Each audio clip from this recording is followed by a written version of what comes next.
My guest today is Stephen Andrews. I've entitled this Climate Change, Further Evidence Contrary to the Accepted Narrative by me, Steve Andrews. And this presentation is my data-driven journey from a climate change doom-monger to an anthropogenic climate change, that's man-made anthropogenic, climate change denier.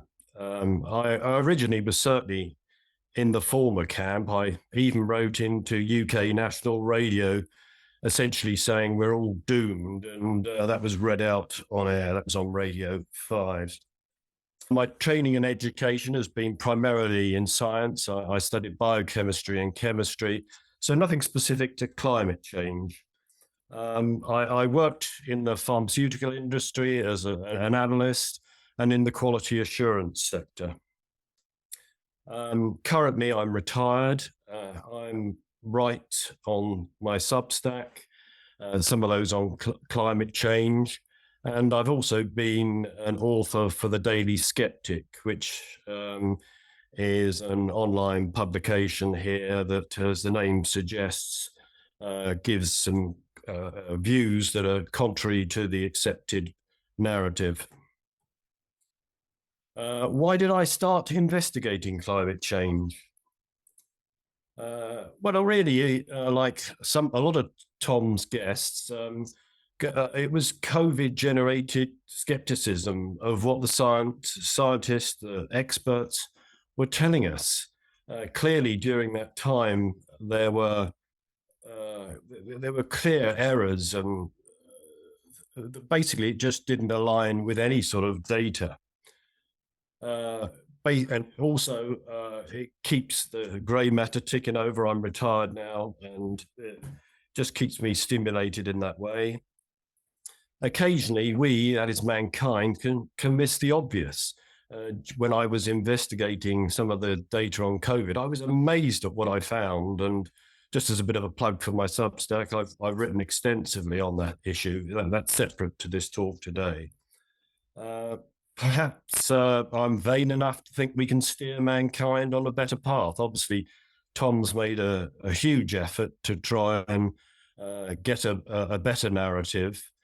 And that's what I would like to achieve in a small way from this talk. So like any good skeptic, you ask questions. And my first question was, why haven't we created a better hockey stick? The infamous hockey stick, which struck a chord with the public. It was a simple message. And I was asking myself, why haven't we constructed a better hockey stick? This was based on 12 proxy measurements, 3 sets of ice core data, and 9 sets of tree ring data, and then they bolted on also some of the instrumental data at the very end. In fairness to them, this grey area here, I'll just bring up the pointer here. If just bear with me on that laser pointer. The grey lines represent the uncertainty. So there was a good bit of uncertainty in the measurements that they were doing, but this has been quite well covered, in particular by a lot of Tom's guests. So, but what my question was, why haven't we created a hockey stick just using the oxygen isotope ratios? And so I thought, well, I'll just have a look for that. It was just out of interest. And so just to outline to the viewers today, this is what is oxygen isotopes, which are a proxy for temperature. When this is virtually from the internet, when snow falls at the poles, it compacts to form ice with distinctive annual layers, which can be accurately dated. The ratio of oxygen 18, which is the heavier isotope, to oxygen 16 in ice cores varies with the Earth's temperature. When temperatures are lower, there is less oxygen 18 in the ice. Therefore, the ratio of isotopes is a measure of past temperatures. So this is something we can actually measure. Going back to the graph here, which used extensively tree ring data, there's a lot of variables involved in that, and there's a lot of uncertainty.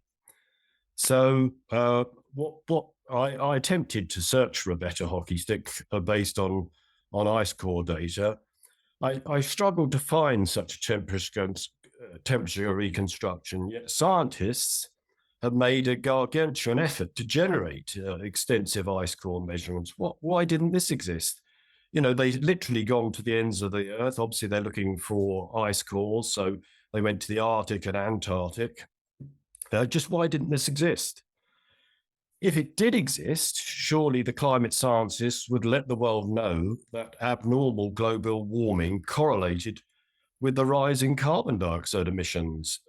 They've made a huge effort. Surely they communicate this to us. And what I did find were two data sets from two separate studies. These studies had quite different themes from eastern Greenland, an area called the Greenland Peninsula. These two data sets had significant overlap. And so what I did was I joined the two data sets that were available. You could download them. And I joined the two data sets and generated the following graph. So these are ice core measurements, as I said, from the Greenland Peninsula. They're two different periods. We've got 1960 to 10,000, so covering about 12,000 years. And we've got 1801 to 2014. And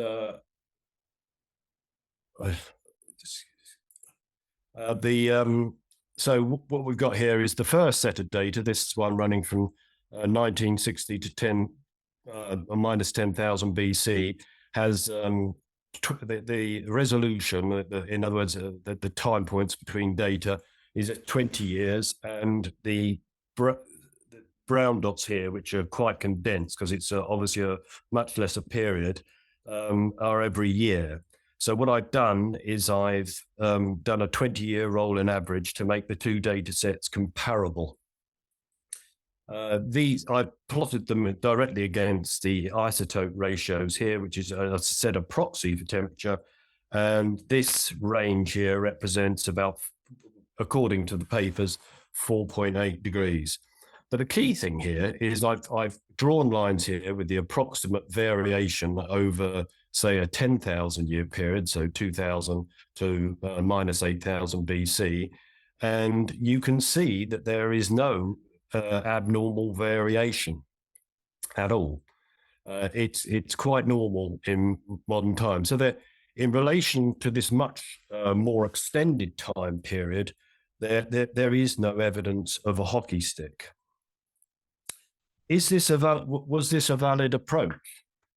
So what I did, as I already stated, there's overlap between these two sets of measurements. You can see again, so I plotted the actual raw data points here in brown, but I've also done the rolling average to make which I showed on the previous graph with the black line on a 20-year rolling average to make the data sets comparable. And you can see that the linking the two data sets up does seem to be a very valid assumption. And consequently, this seems a valid approach. Just to expand on that, if we do a more detailed comparison of the two data sets, well, again, with the same colors. So this is this first data set, and I've drawn a linear trend line from the period from here to 0 to 1960, which is the green line. And you can see it just gradually descends. And then I've drawn a dotted trend line here. It doesn't quite show up so well for the second data set, this one from 1801 to 2014. And you can see that if you just simply look at these two different timescales, it's absolutely alarming. You know, you've got a massive difference in the rate of change. But if we go back to the first graph I showed, it's absolutely normal variation. So the point here is you've got to be very careful over the time period you take and if you take very much shorter periods, that it can be very, very deceptive. So my conclusions from this first set of data were there's no evidence of abnormal variation within the confines of this data set. This is from one region of the planet. There is no hockey stick according to this data. Why did the authors not link these two data sets or outline why this approach is invalid? So there, this got published both in my Substack and in the Daily Sceptic. Seemed to create a bit of a stir, and there was an article. Someone spent some time trying to say why this was invalid. I didn't agree with any of their points, but I'd given that link to Tom for anyone who's interested in the contrary view. The second question I asked was, why is global warming seasonal, and why does it vary with latitude? So I started examining temperature anomaly data from Barclay Earth, which is a very pro climate change narrative site, and but they provide extensive data, global data. It's just a massive amount of data, and you can download that data. Anyone can do this. You can download this data as a text file, and then you can load that in as a text file into Excel and just do some basic analysis, which is what I did. And so doing that for various areas, various global locations, there appeared to be significant variation in seasonal rates of warming. Why was this? And there were rates of warming also varied with latitude. Here, going to Barclay Earth, as I said, they adopt a sort of scare the pants off you attitude or presentation of data. So this is how one of their means of presenting data, and they use these sort of bar charts. And so as we go through to the dark red areas here, this is an increase in temperature, and they highlight that different warming rates for different periods. And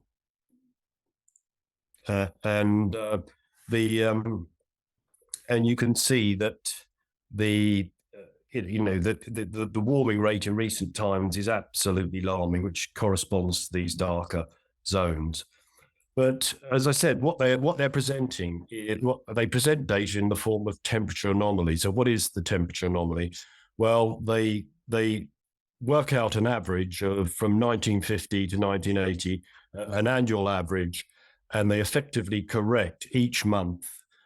So to remove, so what's normal for that month, and then they correct it, and that is the temperature anomaly. So effectively, it takes out seasonal variation between, obviously, it's warmer in summer than it is in winter. They draw you, as I said, they draw your attention to this is one of the most impacted areas of our planet. But if we have a look at this data in more detail, so this is the total data set from 1807 to pretty well 2020. I've plotted the temperature anomaly data, and I've also plotted a black line here, which is the linear trend line from this data. So it's specific again for Greenland. And the idea is to provide a better perspective. And I've also plotted the mean seasonal maximum and minimum. So these are the normal variations that you see seasonally, and you can see just if we take this, so it's effectively it's about 200 years this represents, so it's about 1 degree for Greenland, but against the natural variation. So you can just see how small a signal really global warming is when you look at it with respect to a seasonal variation. If we move on from that, as I've said, that there's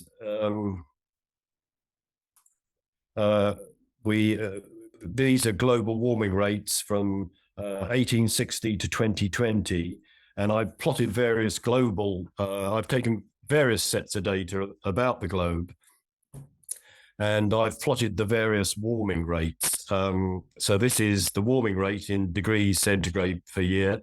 So the maximum, I think, if we look here, is this one here. I think this is in Russia, 0.0135 degrees per year. And you'll also see in purple is the seasonal variation. So this is the variation across summer, spring, autumn, and winter. And in brackets, so what you'll see is there's a trend across as we move from the northern hemisphere through to the southern hemisphere. In addition, in the northern hemisphere, there's much greater variation than we see as we move south. I've outlined here, there's these dots here represent 4 locations that I've taken as representative across the globe. For the northern hemisphere, I've taken the green dots here, which are for the more equatorial zones, and the brown dots represent the southern hemisphere. There's no real data for Antarctica, not for the period here. And by the way, I've taken 1860 because this was a complete data set for each one of these locations. So you've got 4 locations in different latitudes. So if we now plot those warming rates to show you a bar chart of those warming rates, and you can see for the northern hemisphere, again, this is all from Berkeley Earth, you can see it's warming pretty much 4 times faster in winter than it is in summer. And that tends to decline as we move from north to south. So again, this is the southern hemisphere, and this is the equator. So the same pattern still emerges there, but it's very much diminished. If we look at some specific locations, so now I'm going to plot the monthly warming rates for Greenland, and I put the latitude in brackets for 4 specific locations. We've got southern Chile as the most southerly, Singapore on the equator, sort of a mid-northern hemisphere, New York, and Greenland as well. We can see we get some quite interesting curves. I'm using Excel to do a second-order polynomial fit on this data, and you can see the actual data points here as outlined down here. So these are New York data. And you can see that basically it seems to be curved. But I think the most important thing to take from here is that in Greenland, it's even more extreme, this seasonal warming rate. It's warming on average during this period, 1860 to 2020, 6.5 times faster in January than it is in July. If we now just plot those locations on a graph, just a simple plot of latitude. So here's the equator, the equatorial areas, the northern hemisphere, and the southern hemisphere, and we get a pretty good linear correlation. I don't think it probably is linear, but it's about 0.78. So that was reflected in the previous global plot I showed you. Conclusions from the seasonal study. There's strong seasonality. There's variation with latitude. Seasonal orientation of the Earth and latitude is impacting the rate of warming. I don't see anyone can disagree with that. And why has this not been pointed out by Berkeley Earth? They just use this rather simplistic, as I said to you, scaremongering tactic. But this is a simple data extension and data analysis that basically anyone can do. Why hasn't this been pointed out by the climate scientists, and what is the likely cause? So I did some further analysis on what is the most likely cause of warming. So we've already identified that the northern hemisphere was warming at a significantly faster rate than the rest of the Earth. So this seems a good location to look for a signal that could point us in the right direction. Could we see any trend or correlation that points to the cause? monthly temperature anomaly data is available in Greenland. I've already shown you that. So I performed a more detailed analysis. And here is a plot of this is just the raw data plots for different months for Greenland. And what we see here is we've got, I've plotted it, January, February, March, April, May, June, etc., etc. And you can see that there's much, much greater variation in July and August than there is in the winter months. And you can see, so this is a representation. This is this red line here. I haven't plotted the actual raw data here. This is a trend line for on a 5-year rolling average. And the reason I've done that is to minimize I've used Excel to minimize the amount of noise. Obviously, there's a lot of variation in the temperature over this period, but I've treated all these months exactly the same, and they've got exactly the same axis for both the X and Y axis. So this is the year, and this is the temperature anomaly. And as I said, there's this much greater variation occurring, and in addition, we're starting to see there's evidence of much greater cycling during the winter months than there is during the summer months. So if we move over to this, if we now just expand that January data, I've slightly shifted it because when you do the 5-year rolling average, it just shifts the data a bit. So I've tried to shift it back to make it as comparable as possible. And I've also overlain this with the solar forcing. This is data from NASA on solar forcing, which is measured in watts per meter squared. So this is the amount of extra solar energy that's striking the Earth. And what we're seeing here, and then I plotted also on this axis here, we got the temperature anomaly, and you can see that there is a distinct correlation between the two signals. There is this little area here, this dip, but basically the overall trend is they unquestionably match. And in addition, if you do an analysis of the peaks, so if we look at this black line here, this is about every 11 years corresponding with solar cycles, so that it's quite clearly cycling. But equally, this is also clearly cycling as well, this temperature signal. And that works out at 11.7 years on average for each one of these cycles. So my conclusions are the response of the temperature anomalies in Greenland as one of the most temperature sensitive on the planet is demonstrating a clear correlation with solar cycles. The response is dramatic and clear and varies with the time of year. And this data, to me, aligns well with the work and hypothesis of Henrik Svensmark and Nir Shaviv on the influence of cosmic rays and changes on our climate. I'm going to expand on that in a little while.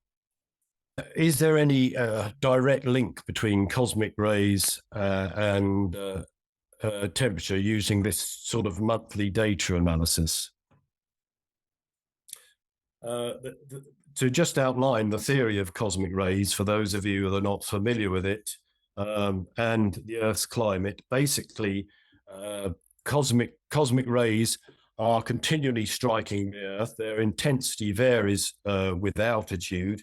They create nuclei due to the interaction with the atmosphere, which is fundamental to cloud formation. Clouds have a net cooling effect, and therefore they have an impact on our climate.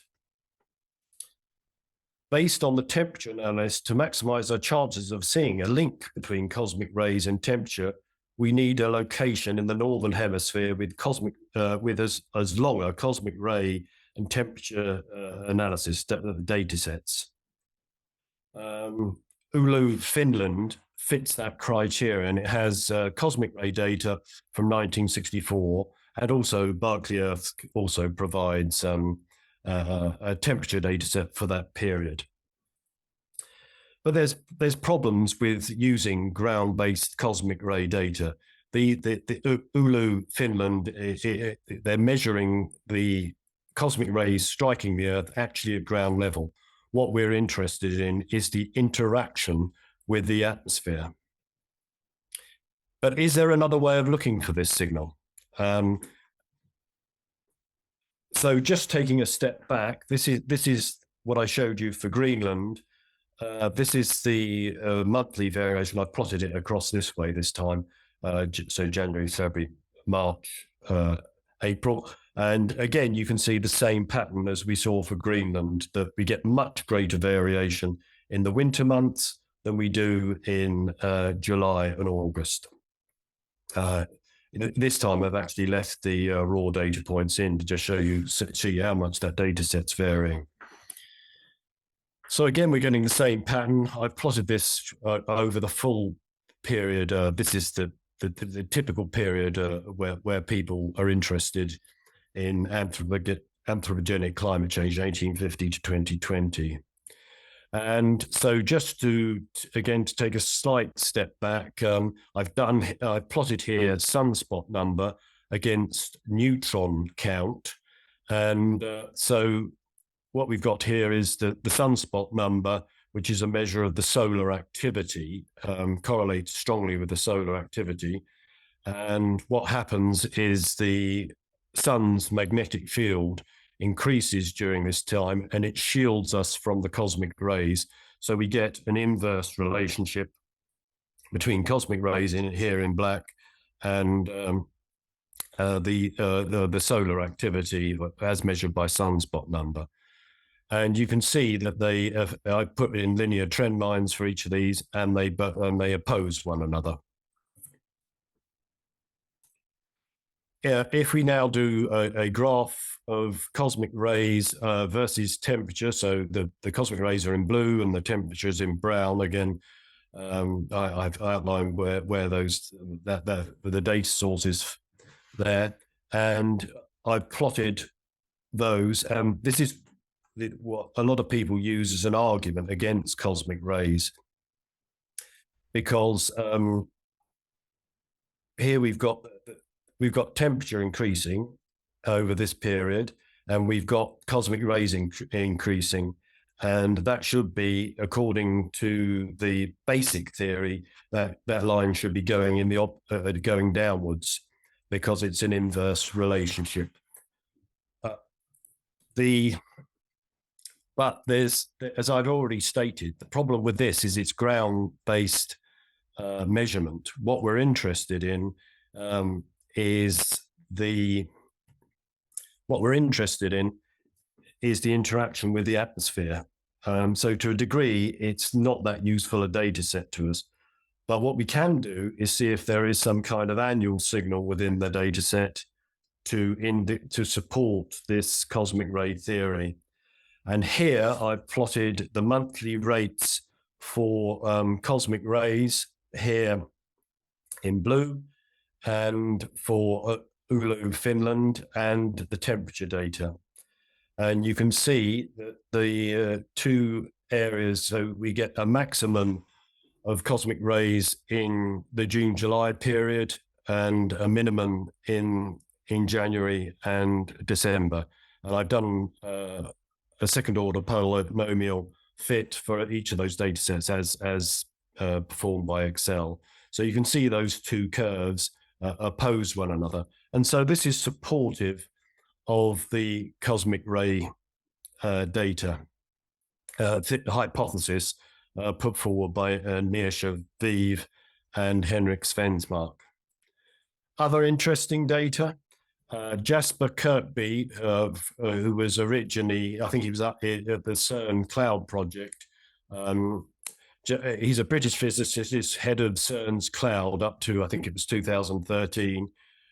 He did experiments which investigate possible physical mechanisms for solar or cosmic ray forcing by simulating conditions under which clouds form in the Earth's atmosphere. he seems a very interesting guy. And he did a very interesting YouTube presentation that provided significant evidence for the impacts of clouds and cosmic rays. I think in many ways he was even more persuasive than Mir Shaviv and Henrik Svensmark. But it's a very good presentation. And that's available on YouTube. And I provided a link to that to Tom, that for anyone who's interested in listening to that. He does a university lecture providing that evidence. He seems incredibly knowledgeable. That evidence that he provided a wealth of evidence in support of the cosmic ray theory. It was presented at the CERN colloquium in 2009, and it gave this following data. And so I've cited this because it's similar to what I've been doing with the direct link between temperature data in the northern hemisphere. And so he cited this paper from Holgate in 2007, where he does. So this is directly from the paper, and he demonstrates that this is a relative straight line. This is the sea level rise over this period, 1900 to current. And he says, well, there's a relatively linear rise. Well, that doesn't really correlate with carbon dioxide, is his first observation. But he also makes the observation that this isn't a dead straight line. It's curving like this, as I'm trying to show with the laser pointer. And if we differentiate this line, this curve, we get to get the rate of sea level change, which was presented in this paper by Holgate. We get these peaks, and he looks at that, and so I've taken, but Kirkby has taken that and he's put solar cycling, much like I did with the temperature data, and overlaying it on the sea level rise.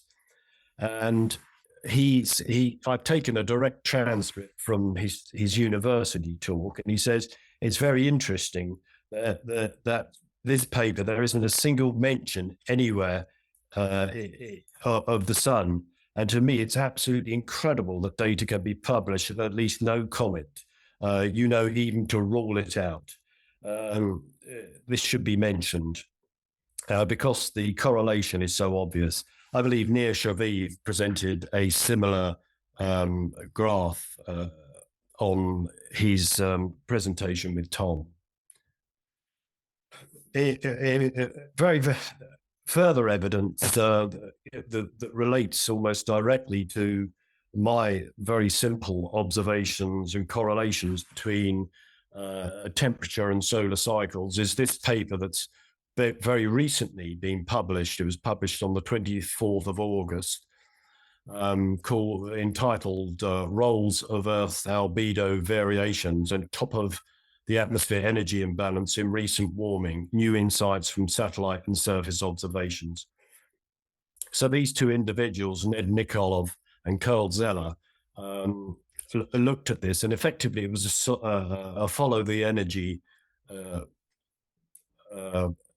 analysis, and what they did was they did, as I said, they did extensive analysis using real world data. But they then created a model and aligned that model with the real world data. And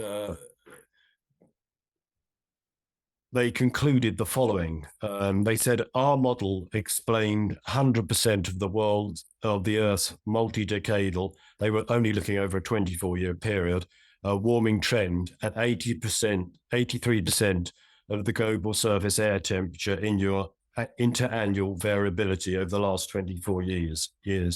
These results prompt the following questions. If the observed solar forcing fully accounts for the global temperature rise since 2000, what is the role of anthropogenic radiative forcing attributed to increasing greenhouse gases in recent warming?